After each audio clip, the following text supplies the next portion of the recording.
Good morning. Thank you to press for joining us today and to members of the public for watching live stream on Facebook. And much gratitude to our panel of distinguished speakers for sharing their public health and drug policy expertise and lived experience with us today. I'd also like to thank Health Rights 360, Code Tenderloin, the Drug Policy Alliance, and the SF-AIDS Foundation for co-hosting this briefing with the Public Defender's Office. And in particular, for my own staff, I'd like to thank Angela Chan, Caroline Goosen, Valerie Ibarra, Larry Roberts, and Jesse Seymour for organizing this briefing. San Francisco has earned a reputation of being forward-thinking and innovative, and we think it's really important to not move backwards when it comes to the issue of how to tackle substance use disorders. Last week, even at the federal level, President Biden has acknowledged the harmful impacts of the historic war on drugs by announcing that he is taking an initial step to undo some of the harms. 50 years of the war on drugs, which is estimated to have cost $1 trillion, have demonstrated that arrests, prosecutions, and incarceration inflict more harm and do not reduce substance use disorders or drug sales. Public defenders have been on the front line of this racist war that has targeted Black and brown communities for criminalization, and we know all too well the toll it has taken on generations of communities of color. And the idea that it's clear who is selling and who is using is false. I've personally tried several cases where jurors have rejected district attorneys' charges of possessing or intending to sell or actually selling. DA Jenkins' recently announced policies are just more of the same failed regressive approaches. This includes the DA threatening to charge people accused of selling drugs with murder, prosecuting individuals with substance use disorder for possessing drugs, and pretrial detention. This, along with SFPD arresting people for possession of drug paraphernalia and using video live surveillance. This is why we wanted to come together today, to provide an evidence-based perspective on what actually will work to address the opioid crisis in San Francisco, to move away from politics and to look at effective strategies to lower the death rates of people suffering from opioid use. To be clear, as the war on drugs has clearly demonstrated, criminalizing the supply has done nothing to reduce the demand. Today's conversation is about how to reduce the demand and how to treat substance use disorders in a humane and an effective way.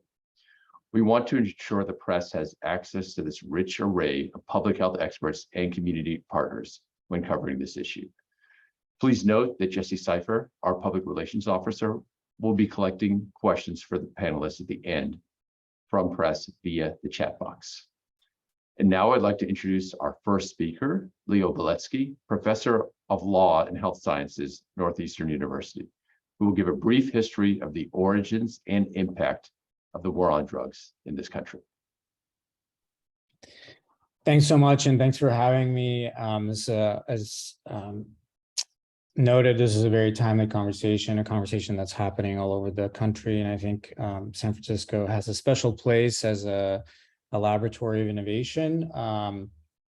But historically, I think the first thing I wanted to point out that San Francisco is actually one of the cradles of the war on drugs, because starting in the middle of the 19th century and up to the 1920s, San Francisco was one of the places where anti-opium ordinances started to percolate, and then they spread around the country. And that process was fueled by racism against Chinese Americans, and in many ways has been a harbinger of the war on drugs, driven by misinformation, disinformation, and racism. And so just like in the 1920s, the San Francisco Call led which is a newspaper at the time, led a disinformation campaign about opium and the role of Chinese Americans and misogynation with white women. Misinformation continues to fuel the war on drugs and sort of punitive approaches, racist punitive approaches to substance use and problematic drug use. So that misinformation continues to this day, and in many ways has played a huge role in this current debate about fentanyl, the role of fentanyl in the current sort of trajectory of the overdose crisis. There's lots of misinformation about fentanyl, but I think one of the top issues that San Francisco is dealing with right now is the rise in overdose deaths involving fentanyl. And I think it's worth pointing out, and as someone who studies this from a public health perspective, that San Francisco is not alone in battling the rise in fentanyl-related overdoses. These overdoses are rising all across the West. Because of the way that drug trafficking dynamics work, the fentanyl wave has hit East Coast first, and then has been spreading to the West Coast. And so all across the West Coast, as well as Colorado, Arizona, other places in the West are dealing with a major uptick in fentanyl overdoses involving fentanyl.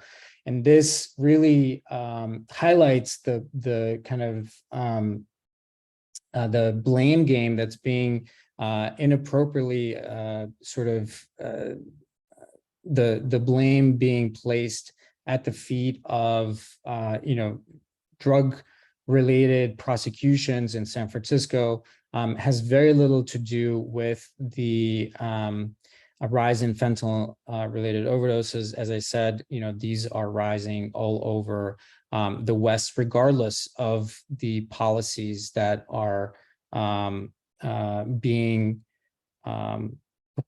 supported by the local law enforcement.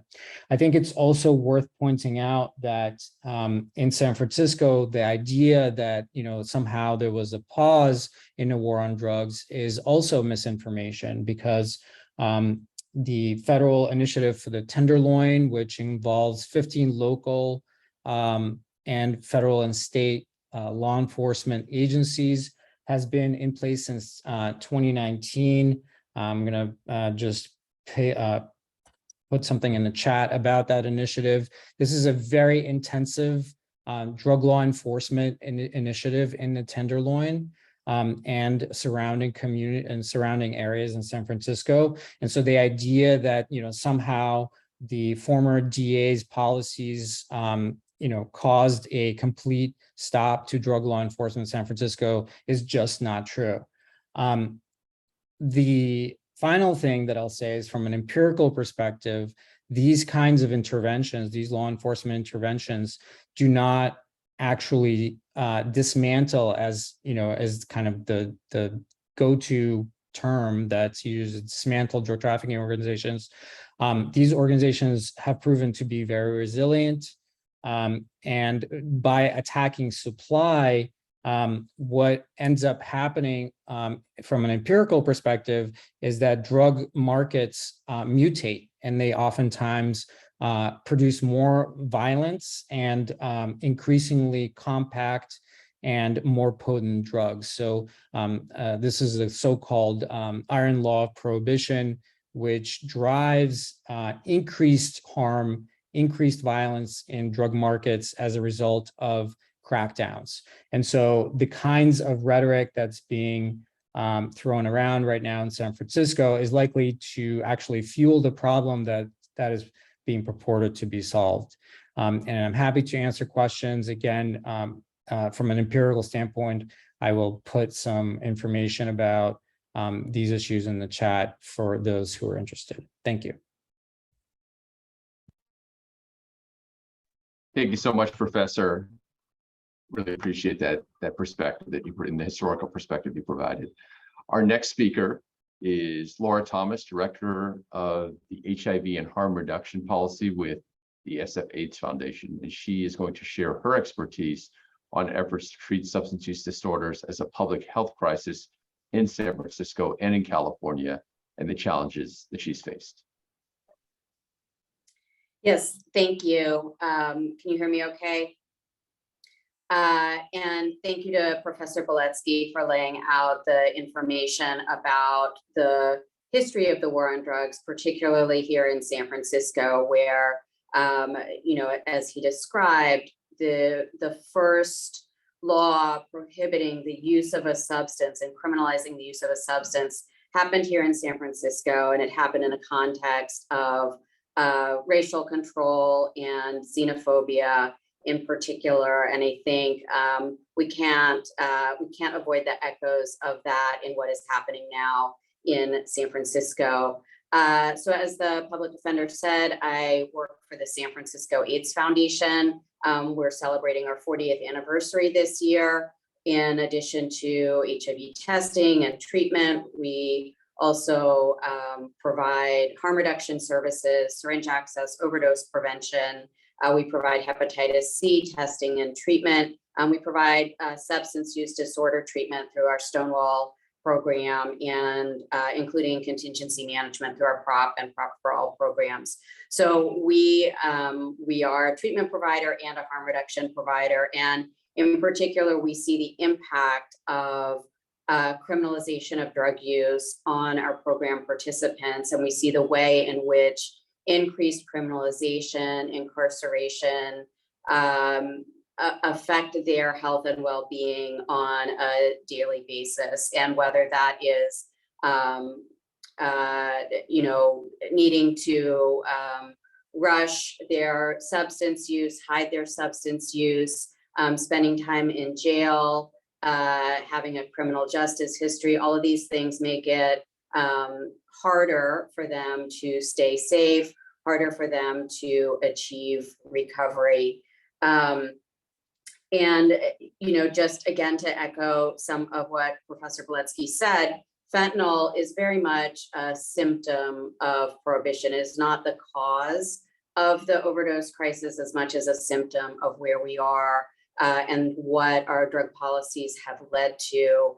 And it is, I think it's important for all of us to understand that as we, as San Francisco moves forward with increased policing and criminalization, that those things are going to make the overdose crisis worse. And I have great admiration and respect for folks who are speaking up and saying we need to be doing more around the overdose crisis in San Francisco.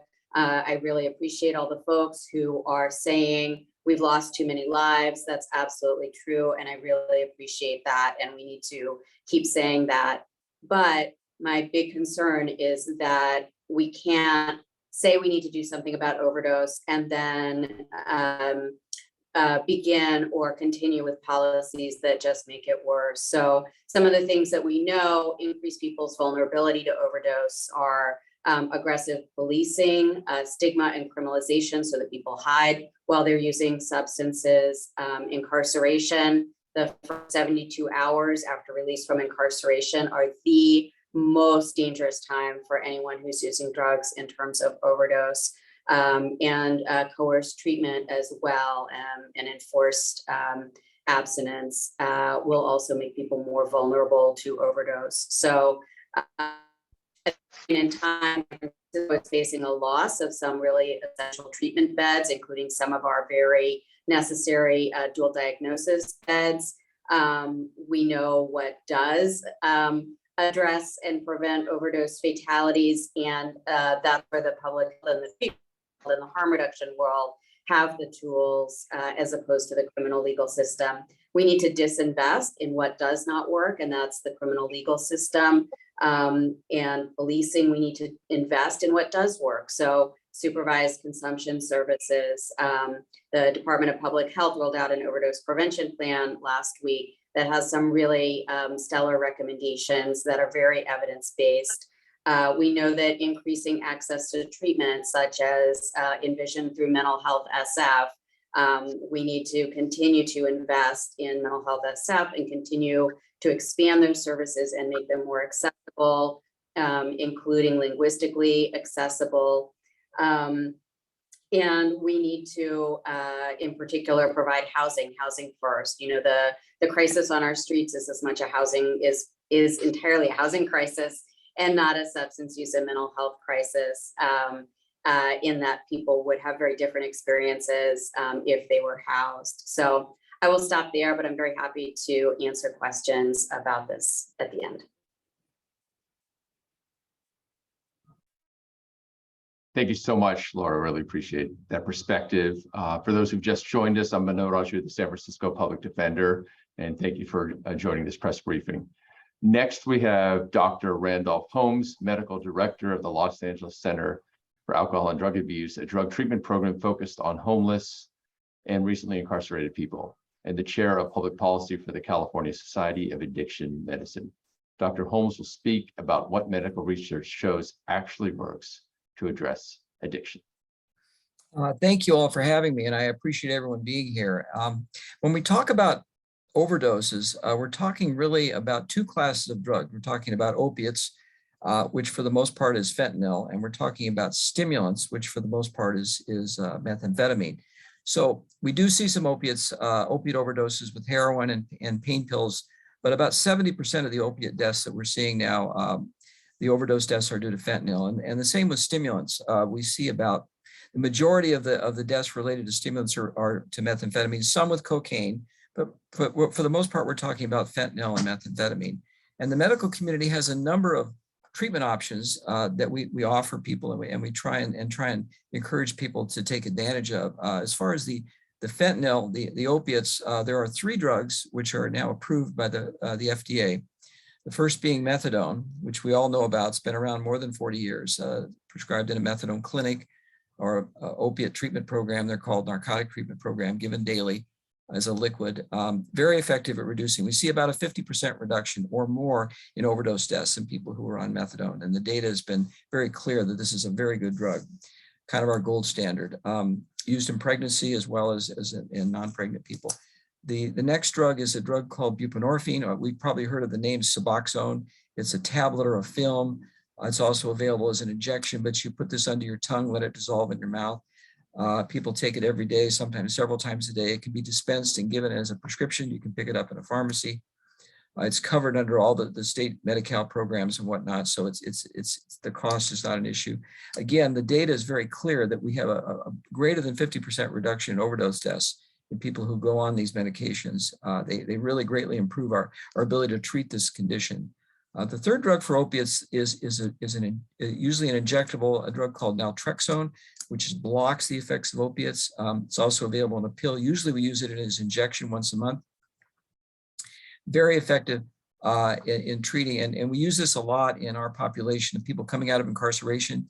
The prisons and jails will give them an injection a week or so before they leave incarceration. There's a very high risk of people in incarceration overdosing when they get out because they're relatively naive to opiates. They haven't used them in a while, and so this blocks their ability to get high or to have an overdose from the opiates, and we'll give them a connection to get more as they come out. So we have 3 medicines available which greatly reduce the risk of overdose death.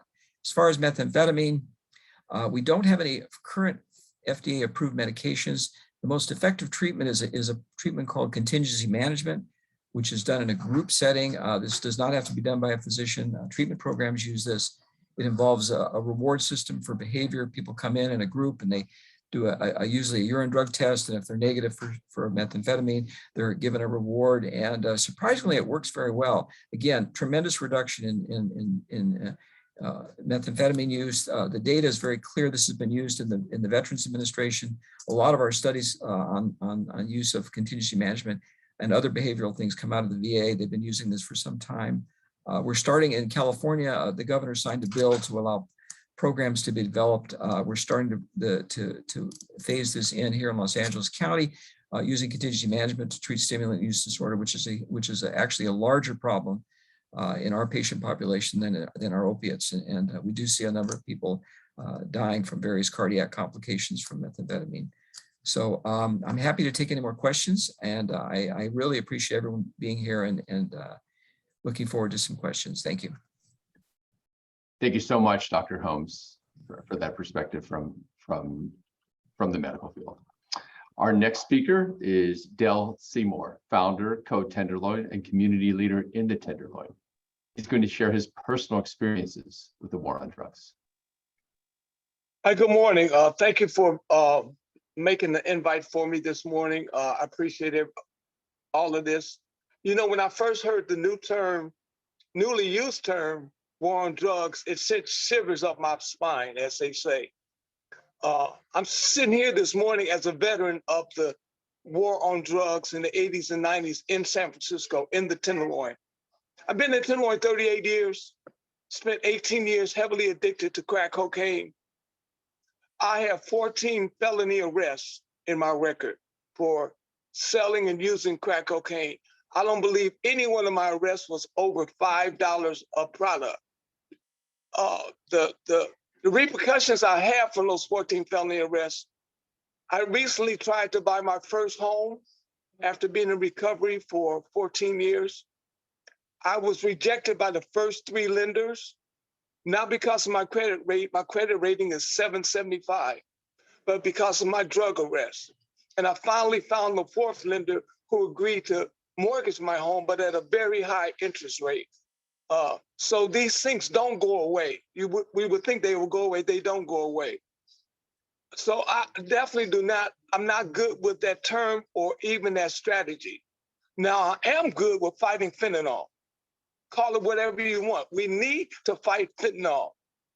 I relate what we're doing here is kind of like if one of the major grocery stores was selling a poison product, we wouldn't go and arrest the grocery store.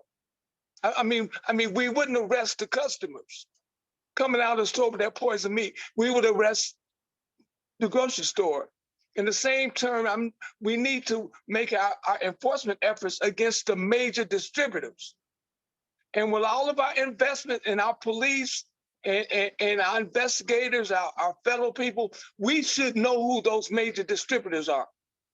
All the people in the chain of command know who it is. So I don't understand why we don't know who the major distributors are. Now, there's another issue here that disturbs me. Whether you all have figured it out or not yet, San Francisco uniquely, and I'm very happy about it, happens to be the only city west of Chicago, Illinois, that has a major Black leadership. Our mayor, our police chief, our district attorney, our public defender, our head of our city council are all people of color. I'm seeing what's going on now is that the media and the San Francisco society is trying to break up this new level of power structure that we have here with our people of color. We don't need to be divided like this. Our only enemy is not the public defender or not the district attorney, it's fentanyl. We will never solve our fentanyl problem by being divided and coming up with different strategies. This is one city and one problem. I'm asking you all today, people that's on this call and people that's monitoring this call, including all the major departments, the mayor's office, the district attorney, the police chief, and the public defenders, let's go back to the table and sit down and do a collaborative strategy approach to how we're going to deal with our enemy, which is called fentanyl. I've been to more funerals in the last 12 months than I've been in all of my 75 years. I'm tired of going to fentanyl funerals. I lost my business partner 2 years ago, a business partner and friend for many, many years to fentanyl. I'm tired of funerals. I just can't go to anymore. So please go back to the table and let's collaborate this and not have dueling press conferences and dueling articles in the newspaper. We got one enemy, and it's fentanyl. Let's realize this and do this diplomatically and collaborative. Thank you for your time. Thank you, Mr. Seymour. I really appreciate your perspective. And next we have Kara Simon Casey, Supervisor of Ambassadors at Code Tenderloin, who will be speaking about her personal experiences having worked in the prison system and her work identifying the needs for wraparound care and her clients, including job opportunities. Good morning. Thank you for having me. I work with Code Tenderloin, and we are a job readiness training program. We offer case management. We offer job placement. We are community healthcare workers who work with clients at the TLC that are that is a safe usage site that provides harm reduction. We are on the ground doing the work daily with people that have substance use issues.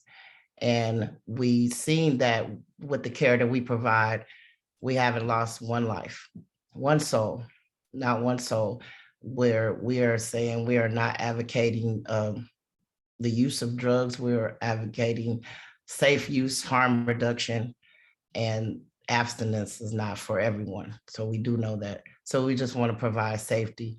But being a nonprofit organization, we do hire people who are people that are experiencing homelessness and substance use problems, and through that have gained, housing, through employment, through training, and we want to continue to provide those services. And that's where funding needs to go that I can see in the city, because I work daily with the population that are experiencing these traumas. When you send people to prison, the war on drugs, it did its job. It successfully incarcerated Black and brown men and women and caused trauma and caused people to have diagnoses such as PTSD. It created long other issues, which keeps keeping people in the same state of being. It's just not helping. In prisons, there are drugs in prison, more, if not, there is in the streets, and prisoners are not leaving the institution, so they're not bringing the drugs in. So we want to just provide services to help people get better through, be it mental health, to be it job training, and be it any type of researches that we can do in a positive way, not mass incarceration. That doesn't work. Thank you. Thank you. Thank you, Kara. Now we will hear from Vitka Eisen, President and CEO of Health Right 360, who will speak about what we need to do to improve treatment and support for people who are suffering from addiction. Thank you very much. So my name is Vitka Eisen, and I'm the CEO of Health Right 360. We're one of the largest providers of substance use disorder treatment to low-income Californians in the state. The organization I lead has been serving people for over 50 years. We cared for over 44,000 people last year. I myself have over 35 years experience working with people who use drugs in a variety of settings, including jails and prisons. And I'm also a former heroin user. So contrary to wishful thinking, actual research shows that coerced treatment interventions increase the likelihood of a recurrence of drug use, recidivism, and overdose death. In addition to the generational damage inflicted on Black and brown communities, the war on drugs resulted in an entire treatment system that became dependent on coercion rather than innovation, science, skill, and empathy. I often like to say that the treatment system became addicted to coercion, and that's a problem. People who neither want nor are seeking treatment will continue to use drugs in their homes if they had them, their cars if they had them, the streets, in treatment programs, in jails, and in prisons. I've been a direct provider of treatment in jails and prisons during the time when the prison population exploded because of drug war policies. UCLA did an evaluation of the in-prison coerced treatment program in California that found that individuals that paroled from the treatment program to the community had the exact same rate of recidivism as a matched control group of parolees who did not have in-prison treatment. However, those who paroled from prison directly to a treatment program in the community, and this was a completely voluntary option for them. It was not a condition of their release or parole. It was voluntary. This group had a significant reduction in recidivism. So let's play these current policy proposals out. A person on the street is arrested for using drugs, something he or she is doing because they don't have a home in which to use drugs privately, and neither do they have sanctioned indoor supervised consumption spaces. They are offered treatment or jail. They choose treatment. Provided they can get a bed quickly, they have around a 50% chance of leaving treatment within the first 14 days. And this is generally true for all clients in treatment. They return to the streets facing a higher risk of overdose, or they go to jail. Jails fill up, people are released, again, facing a higher risk of overdose death. We've been down this road again and again. Treatment is effective. It's not effective at the same time and in the same way for everybody. Rather than forcing people into treatment, we should follow the experts and not one person's experience whose recovery journey is relevant only to them, or as researchers would say, an N of one, but experts like the head of the National Institute of Drug Abuse, Dr. Nora Volkov, the nation's top researcher on substance use, who says, quote, "The data do not show that it's beneficial to put someone in jail or prison or force them against their will to go to treatment. The magnitude of this crisis demands out-of-the-box thinking and willingness to jettison old, unhelpful, and unsupported assumptions about what treatment and recovery needs to look like. Among them is the traditional view that abstinence is the sole aim and only valid outcome of treatment, addiction treatment. So let's come together and create a broad network that helps keep people who use drugs connected and engaged in care. That includes low barrier wellness hubs and drop-in centers, supervised consumption spaces, high quality voluntary treatment with easy access, that includes medication for addiction treatment and other evidence-based interventions like contingency management. Let's afford them safe and stable transitional housing and permanent supportive housing. Let's pilot safe supply. Coercion is not the answer, connection is. We need to create a truly connected safety net, not a drag net for people with problematic drug use. I'll take any questions when the question period comes. Thanks. Thank you, Vitka. Our next speaker is Norma Palacios, Policy Coordinator with Drug Policy Alliance, who will share their recommendations for evidence-based drug policies. Good morning, and thank you for the opportunity to be part of this briefing. On behalf of the Drug Policy Alliance, the nation's leading organization working to end the war on drugs and repair its harms, I would like to express our deep disappointment with the policies announced by San Francisco city officials. Again, make no mistake that these policies are the revival of the war on drugs, a war that, as the speakers here have pointed out, have destroyed our communities, primarily communities of color.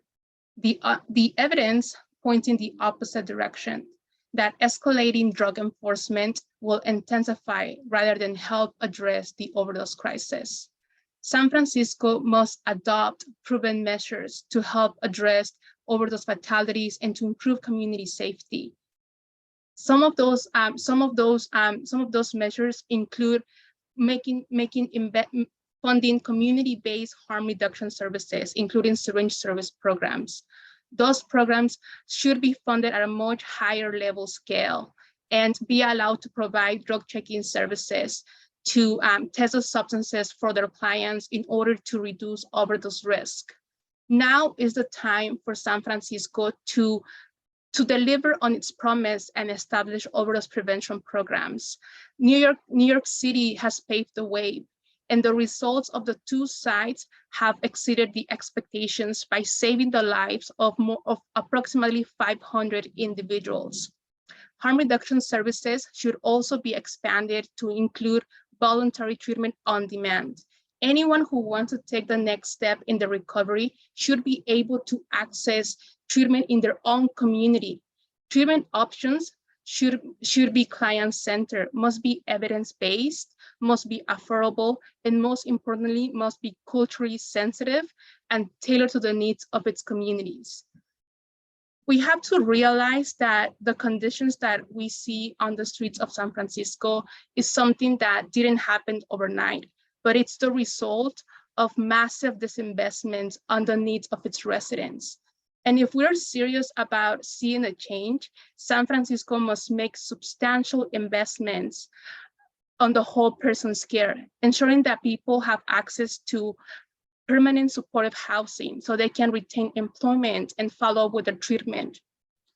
We have to also understand that criminalizing drug sellers does nothing to end overdoses, but rather disrupt the public health approach to a public health crisis. Oftentimes, the people who are arrested for who are selling drugs are selling to sustain their own drug use. For others, this is their only source of available income. And most of the time, the people who are arrested for drug selling are those at the lowest level of the supply chain. And because of disproportionate practices like racial profiling, they tend to be people of color. We have well-researched strategies, and jurisdictions have provided a roadmap. Oregon decriminalized drugs in 2020, and have since then made substantial investments towards community-based services. In order to improve community safety, we have to also minimize contact with law enforcement and direct people to public health services rather than jails. We have also access to practices and tools to reduce and remedy racial disparities in the criminal legal system and to ensure that those don't continue. San Francisco needs to rise to the moment and divest from harmful drug war policies. Thank you, and I'm happy to take any questions at the end. Thank you, Norma. I really appreciate your comments about the need for cultural sensitivity in treatment options. Our next speaker, Maurice Bird, along with prior speaker Laura Thomas, actually is coming to us straight from the National Harm Reduction Conference in Puerto Rico, is a harm reduction therapist at Harm Reduction Therapy Center. He's going to be sharing where San Francisco could be investing to support evidence-based practices that actually reduce harms and actually help heal our communities. Thank you, and thank you for having me. I'll say something that may sound obvious, and a lot of the things that folks have said here today will support the statement that the drug war actually does more harm than drug use. And we're looking at all the research that folks have shared here. So I think there's three things that we need to invest in. One are needle exchanges, and not just in San Francisco, around the world and the country. They reduce the incidence of Hep C and other communicable diseases like HIV. So those are important. And when needle exchanges work at their best, they actually have therapists and counselors embedded inside of those places, so people can actually access therapy on site, and hopefully harm reduction therapy, right, where someone can work out their ambivalence with around drug use, because I always remind folks that dead people don't recover. And we need keep people alive, safe, and healthy as possible while they're still working on their issues around substance use. And we know that 90% of folks who have substance use also have a history of trauma. So that means that there's some mental health stuff it's important to work on. The second part here is our safe consumption sites, right? And they go by many names: safe injection sites, safe consumption sites. We know that around the world, there's well over 100 now, and nobody has died at a safe consumption site from overdose. Any overdose they've had have been reversed, which means it's just common sense that we need to have places where people can use safely, because people are going to use drugs whether they're legal or not. So we need to be able to, if we care and we prioritize this, we need to be able to have places where people use drugs. We're all drug users, by the way. Most people will say, no, I'm not a drug user, and then I start pointing out that some of us go home and have a drink at night, or we use in our own safe consumption sites, which are our living rooms and our bedrooms. And I'm a drug user, just like you're a drug user, but most of us on this call, I would imagine, have homes where our people around us are resources, so that those are our safe consumption sites. So we need to have that on more on a public level. And the last part I'll talk about here, which is harm reduction therapy. Harm reduction therapy is really important for people who use drugs. I actually think about it as the antidote, or one of the antidotes to the war on drugs, right? Because it is about treating people with dignity. It is about treating people with respect. It's low thresholds, meaning that it's low to no threshold. We want to make sure that people can come in and get treatment whenever they want to, without signing a bunch of paperwork or waiting on a wait list. That's when it works its best. And it's all about being non-judgmental, encouraging self-determination and agency in folks. If we go back to this idea that people have been traumatized, and empowering people is really important for folks who are in a relationship with drugs. And I want to state very clearly, because this is often, harm reduction and abstinence are often put at odds with each other, but I'll tell you, as a person who's been practicing harm reduction for nearly 20 years, I want to include the fact that abstinence is part of harm reduction as well too. People will say it's versus, and it's absolutely not. For some people, that is the best option. Some people, it's using less. Some people, their best harm reduction is abstinence. So we want to leave that sort of wide open space for folks to work with. I'll say just two more things here, and I try to say this whenever I can. Let's stop talking about drug use as a disease, because it is not a disease, period, full stop. It's what we call a biopsychosocial phenomenon, which means your biology, your psychology, and your sociology are really important to consider around your drug use, and that's the method that we're using in harm reduction therapy. And I'll close by saying, you know, I'm a person who uses drugs. And I also love people who use drugs as well too. And I'll sort of stop there. And I'm happy to take any questions. Thanks for having me today. Thank you so much, Maurice. I really appreciate all those particular points. Our new public relations officer, Jesse Cipher, will now be facilitating the final portion of our briefing, and will field questions. Hi, everyone. Thanks again for attending and speaking. We have gotten a couple questions. Akene Okobi from KQED has asked if anyone can share their thoughts about Gavin Newsom's veto of safe injection sites. Laura Thomas, we were wondering if you would address that one. Yes, and several of the co-sponsors of SB 57 are represented on this call, including the Drug Policy Alliance, the California Society of Addiction Medicine, and Health Right 360. So all of us were part of the effort to get this passed. SB 57 represented the fourth attempt to create legislative authority to open supervised consumption services. I think it was profoundly disappointing and disingenuous for the governor to veto it. Nothing that he said in his veto message was accurate. It was a very narrow pilot, limited to San Francisco, Oakland, and both the city of Los Angeles and the county of Los Angeles, all of which are areas that, just speaking for San Francisco, we had a task force created by then Supervisor London Breed. Vitka was also on it along with me, and we developed a set of recommendations. The Department of Public Health has done an extensive amount of research and preparation for this, and the mayor is very clearly in support of this. So it was, yes, extremely frustrating that the governor vetoed it. The people of San Francisco deserve better. And it was a shame that he put his political presidential ambitions ahead of the lives and well-being of the hundreds of Californians that will probably die of an overdose before we're able to open up these services. Thanks, Laura. We have another question from Mallory Munch from San Francisco Chronicle.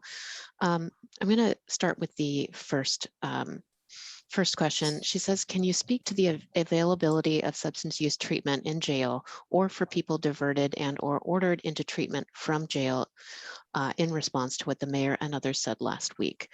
Vitka, we were wondering if you could speak to that.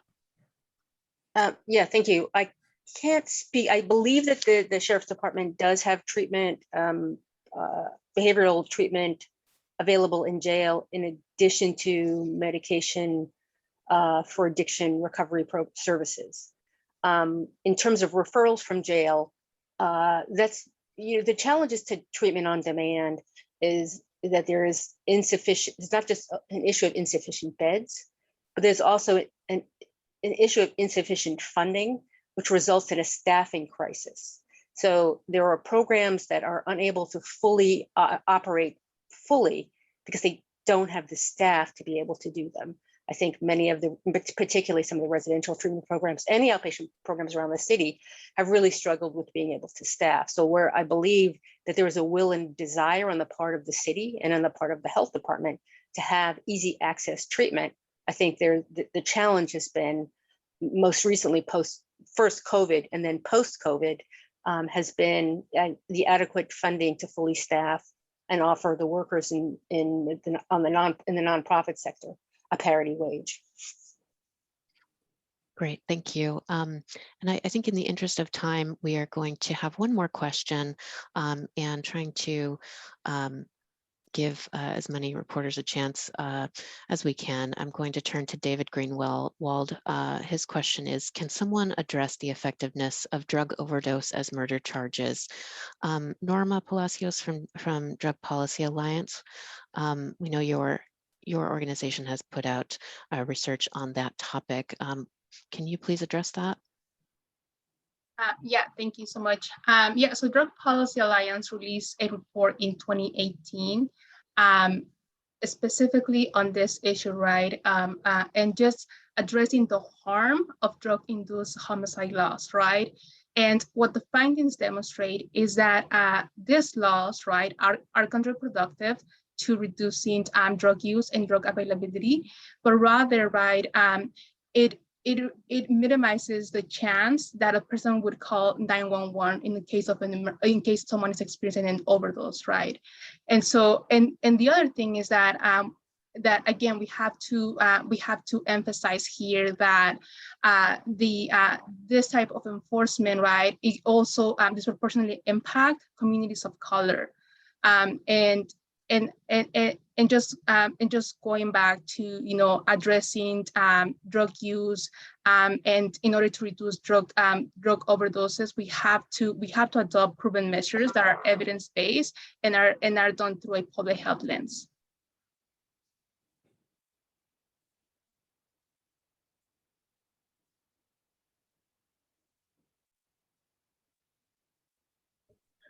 Jesse, you're on mute. Sorry about that. I should know better by now. I think we're going to conclude with that. I thank all of our speakers and attendees for coming here today. I know that we've had a little bit of a technical issue with the Facebook feed, but we will have a recording of this that will be posted if it's not already. And I just put the email address that is best for reaching the San Francisco Public Defender's Office. If you have additional questions or requests, we will address them. So again, thank you, and have a great day.